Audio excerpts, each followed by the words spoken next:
Garden নিচে বহুতল বাড়ি ভেঙে পড়ল, 11টা তরতাজা প্রাণ হারিয়ে গেল। কে নেবে এদের দায়িত্ব?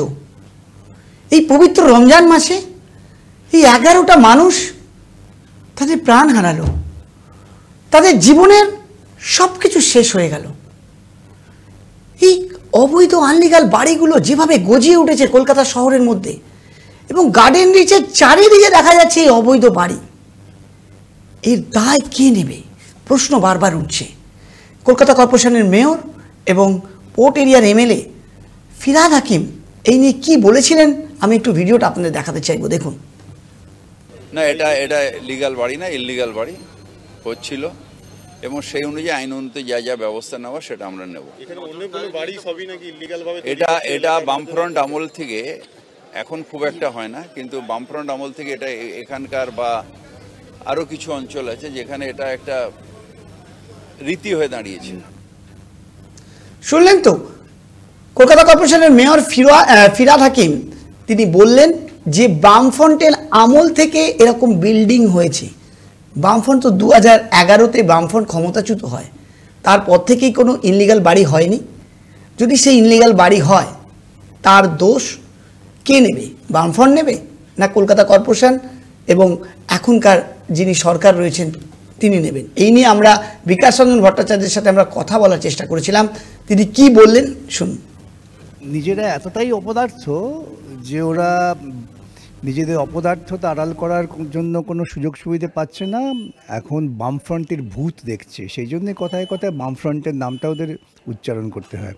14 বছর একটানা ক্ষমতায় আছেন মেয়র, যে সেই পুরমন্ত্রী, রাজ্যের মুখ্যমন্ত্রী, কাউন্সিলর, ওই ওয়ার্ডে কাউন্সিলর 98% ভোট পেয়ে যেতেন।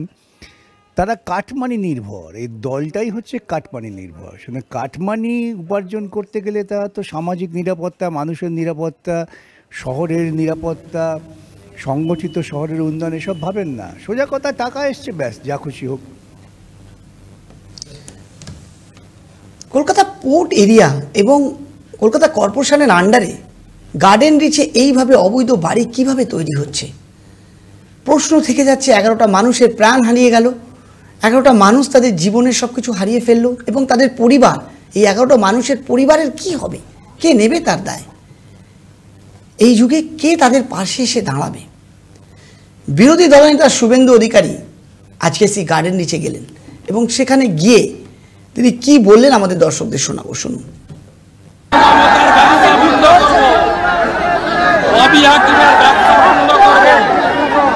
আমি কথা দিয়ে গেলাম, এখানকার কাউন্সিলরের অবস্থা শাহজাহানের থেকে খারাপ হবে। 11টা গরিব লোককে মেরেছে, 11টা গরিব লোককে মেরেছে। আমরা আলো ব্যাচ লাগিয়ে মোমবাতি নিয়ে সাইলেন্ট মার্চ করেছি। খুনি মমতার বিচার চাই, খুনি ফিরহাদ হাকিমের বিচার চাই, আর শামস ইকবাল অনিলের গ্রেপ্তার চাই। সবাই রাজি তো?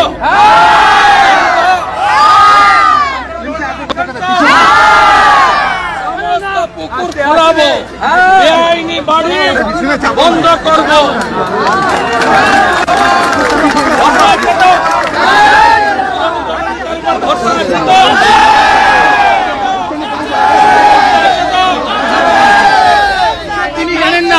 মেয়র বলছে তিনি জানেন না, কাউন্সিলর বলছে তিনি জানেন না, কিন্তু আদৌ প্রশাসনের নজর এড়িয়ে এই গোটা এলাকা জুড়ে কনস্ট্রাকশন করা সম্ভব? मेयर का लेक्चर आप तो सुना ना, मैं ट्वीट किया ना, काल का फिरहाद हाकिम, आज का अनिल।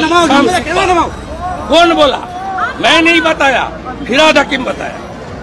हमारे एक सैंडल देखবেন কালকে, বলছে গতকালের যে ফিরহাদ হাকিম, আজকের সে শামস ইকবাল অনিল। এটা আমার ভাষণ নয়, মেয়রের ভাষণ।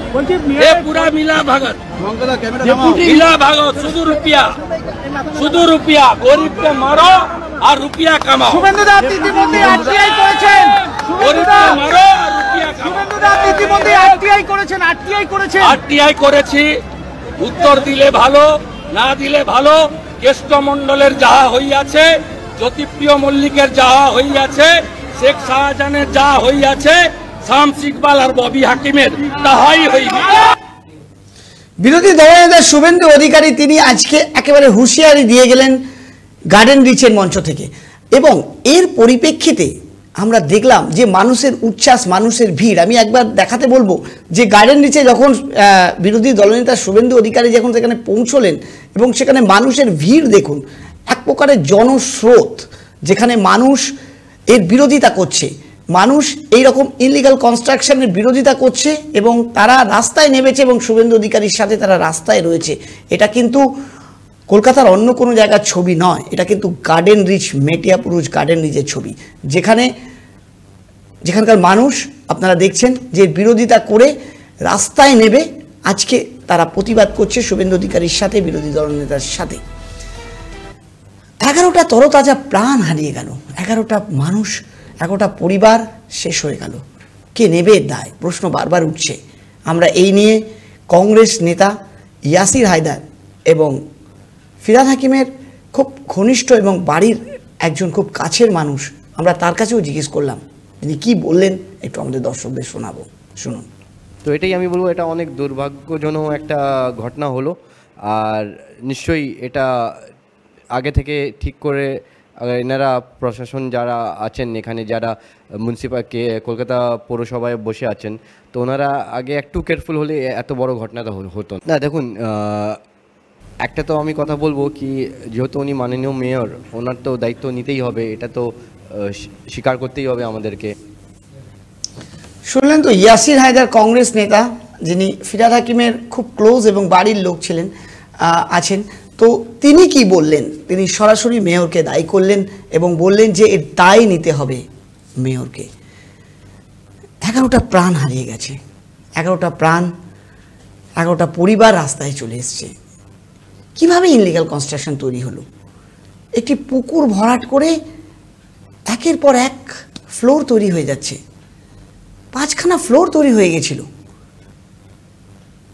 কাউন্সিলর বলছে আমি জানি না, প্রশাসন বলছে আমি জানি না, মুখ্যমন্ত্রী গিয়ে সেখানে জিজ্ঞেস করছেন এটা কি ইনলিগাল কনস্ট্রাকশন? রাজ্য প্রশাসন কিছু জানেই না। এই নিয়ে বিরোধী দলনেতা শুভেন্দু অধিকারীর আজকে তীব্র প্রতিবাদ আমরা দেখলাম, এবং অতীন ঘোষ, ডেপুটি মেয়র অতীন ঘোষ, তিনিও কিন্তু এর বিরোধিতা করেছেন এবং কলকাতা কর্পোরেশনকে এর জন্য দায়ী করেছেন, এর জন্য বলেছেন যে এর জন্য আরও ব্যবস্থা নেওয়া উচিত ছিল। সবাই যখন একের পর এক সরকারের বিরুদ্ধে, মেয়রের বিরুদ্ধে, ফিরহাদ হাকিমের বিরুদ্ধে, তখন সেই জায়গায় দাঁড়িয়ে রাজ্যের মন্ত্রী, ডিজাস্টার ম্যানেজমেন্টের মন্ত্রী মাননীয় জাভেদ আহমেদ খান, তিনি কিন্তু একেবারে সঠিক তথ্য দেওয়ার চেষ্টা করলেন এবং মেয়রের পাশে দাঁড়ালেন। কি বললেন তিনি, শুনুন। দেখুন, অ্যাক্সিডেন্ট কোনো জায়গায় হতে পারে। কাল দিল্লিতে একটা বিল্ডিং পড়েছে, একজন মারা গেছে, 2জন নিহত হয়েছে। তার 3 দিন আগে গুজরাটে একটা ব্রিজ রিপেয়ার হয়েছিল, সেখানে ব্রিজটা 3 দিনের মাথায় ভেঙে পড়েছে, 141 জন মারা গেছে। তার জন্যে কোনো ইস্যু নেই, কেউ বলছে না। আজকে এটা দুঃখজনক যারা এখানে গার্ডেন রিচে মারা গেছেন বিল্ডিংয়ে। অবৈধ নির্মাণ কোনো জায়গা হতে গেলে আমরা কন্ডেম করি সবসময়।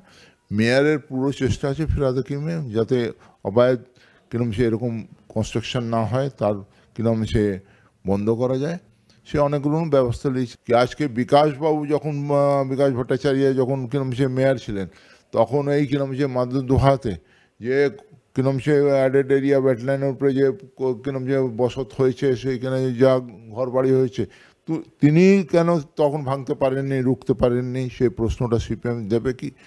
আর তার সঙ্গে পামার বাজার থেকে নিয়ে চিংড়িহাটা পর্যন্ত যে কর্পোরেশনের জায়গা দখল করে তার উপরে কিরম সে অবৈধ নির্মাণ হয়েছে, তখন সিপিএম যেমন তারা কোনো অ্যাকশন নেয়নি কেন? এই উত্তরটা সিপিএমকে দিতে হবে, কংগ্রেসকে দিতে হবে, সবকে দিতে হবে। যখন এই দুর্ঘটনা ঘটে তখন কিন্তু কলকাতা কর্পোরেশনের মেয়র ফিরহাদ হাকিমের বিরুদ্ধে যখন সবাই, সেই সময় রাজ্যের মন্ত্রী এবং ডিজাস্টার ম্যানেজমেন্টের মন্ত্রী জাভেদ আহমেদ খান তিনি মেয়রের পাশে দাঁড়ালেন এবং তিনি আশ্বাস দিলেন যে এর দায় একা মেয়রের নয়, এর দায় বামফ্রন্ট সরকারের মেয়র বিকাশ রঞ্জন ভট্টাচার্য এবং এর আগে যারা মেয়র ছিল তাকেও দায় নিতে হবে। মাননীয় মেয়র ফিরহাদ হাকিম তিনি চেষ্টা করছেন এবং তাদের পাশে দাঁড়ানোর চেষ্টা করছেন। একমাত্র জাভেদ আহমেদ খান এই যুক্তি দিলেন। আমরা আপনাদেরকে সমস্ত বিষয়টা দেখানোর চেষ্টা করলাম। এবার দর্শকদের কাছে আমাদের অনুরোধ যে আপনারা কি বলছেন, আপনারা কি ভাবছেন, অবশ্যই আমাদের কমেন্ট করে জানাবেন। আর দেখতে থাকবেন 24 আওয়ার্স টিভি। নমস্কার।